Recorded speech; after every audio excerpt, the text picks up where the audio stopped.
We are told in sports that everything is cyclical, that every valley is eventually met with a peak.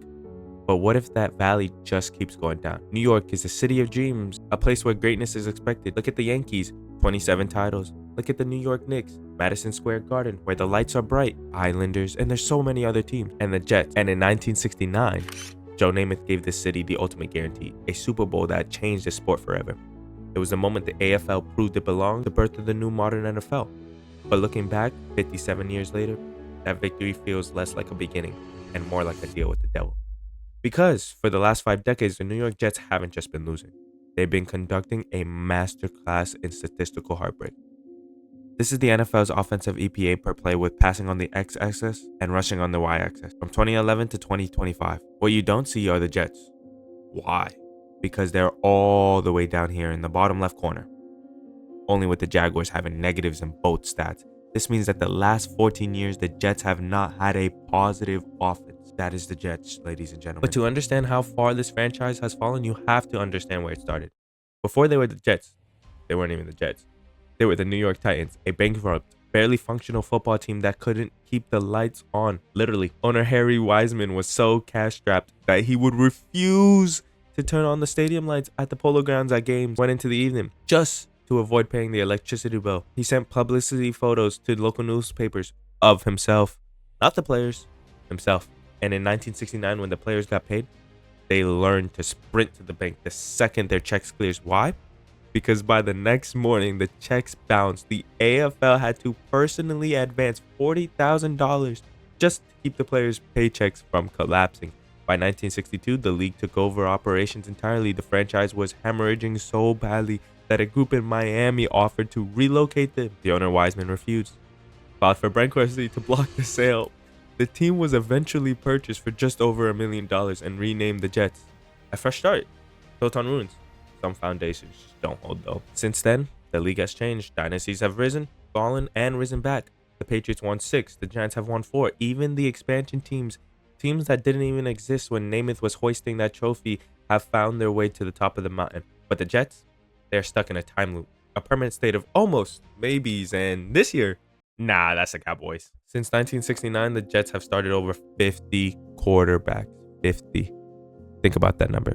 That is nearly one new face every single season for half a century. Aaron Rodgers, Justin Fields, Zach Wilson, Sam Darnold, Joe Flacco, Ryan Fitzpatrick, Geno Smith again, and the list goes on. It doesn't matter who they pick, the result is always the same.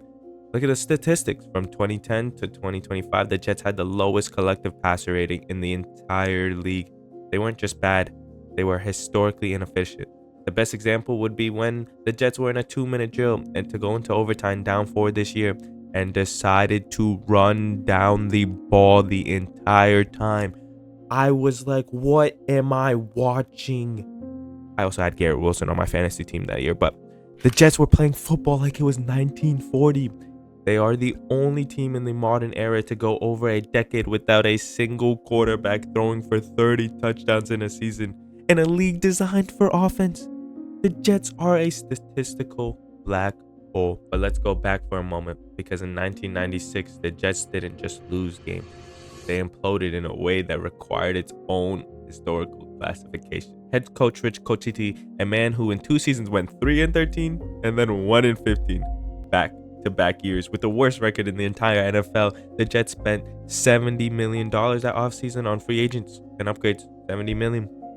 Their one win that year came against the Cardinals, and players celebrated so wildly on the team flight that management had to confiscate the alcohol. They celebrated a victory the way other franchises celebrate Super Bowls. That is the New York Jets.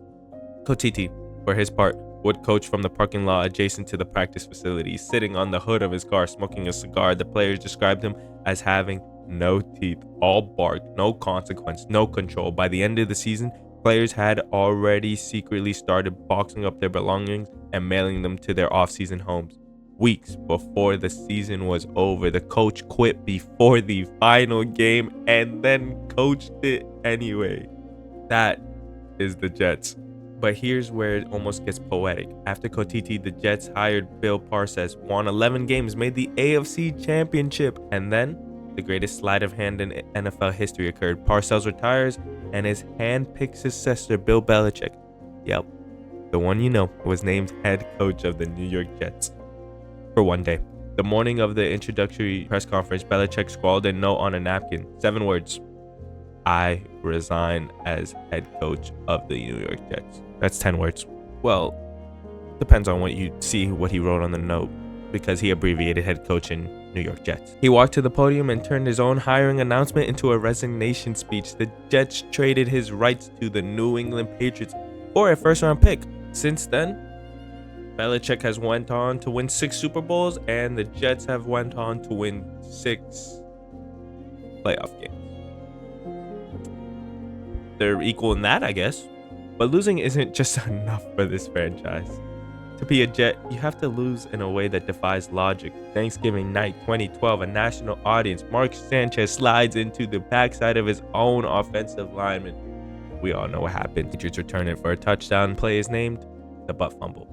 Most bad plays are forgotten in a week, but the butt fumble has its own Wikipedia page. It was voted the worst play in sports on ESPN for 40 consecutive weeks, almost a full year, until they had to retire the poll just to make it stop.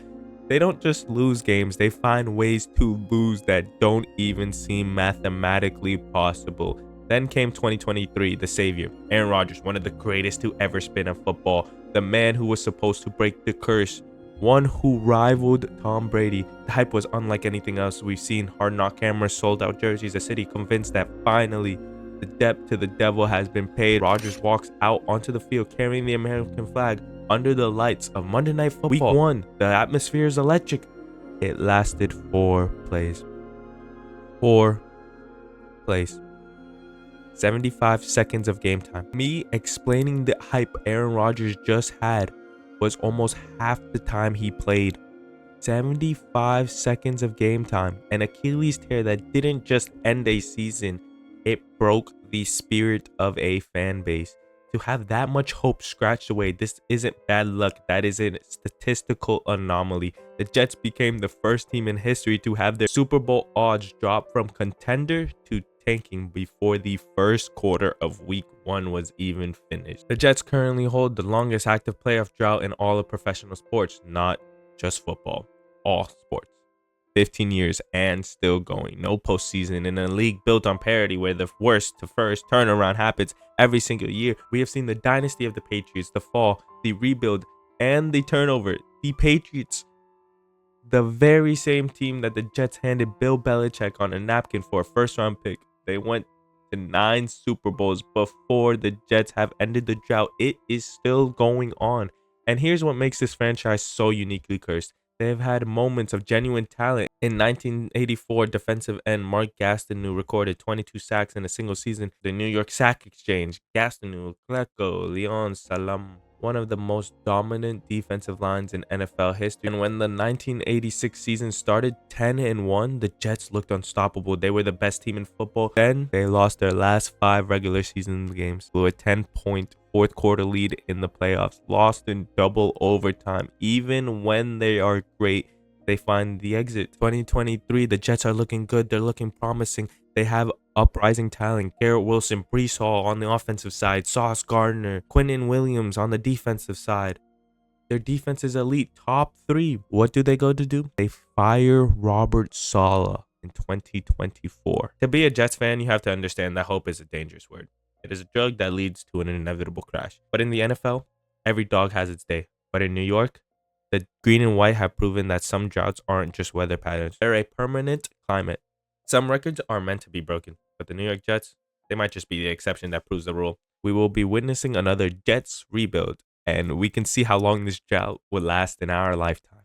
Make sure to subscribe, like, and comment if you enjoyed the video, just so I can know to produce more content like this.